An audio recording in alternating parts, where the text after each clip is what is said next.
And your job is to focus, and process. it's a very disciplined process for us, and we've had incredible collaborators in Marcus McFeely for all 4 movies, and they've written more films than anyone else in the Marvel Universe. They have an encyclopedic knowledge of the characters, and so it's as you progress through films like that, your job as directors gets bigger and bigger, and there's the adage that you gotta fly at 40,000 feet, to get perspective on the whole thing.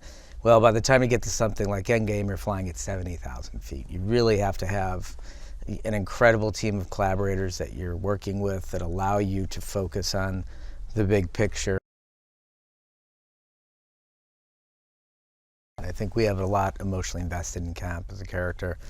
We have a lot emotionally invested in Chris as a friend and a collaborator. So I think it's a proud moment to be able to sit back and look at with perspective the journey that character's gone on, because I think while I think Tony's one of the most complicated characters in the Marvel Universe, if not the most complicated, Cap had the most interesting arc.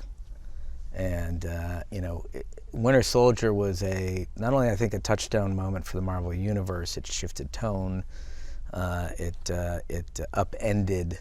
It's the moment when we started disrupting the Marvel Universe, so it upended everything that you had known up until that point and shifted it and turned it all upside down. But Cap had to question his very identity and go against the country that had given him his identity. And that is a really rich theme, and I think that the Cap carries with him the most profound thematics, and he does so again going into Endgame. In our mind, part of the reason why the Avengers failed in Infinity War is because they were divided, because of the fallout of Civil War left them in a place where they weren't functioning as a team when Thanos comes for the stones. They aren't in communication with one another.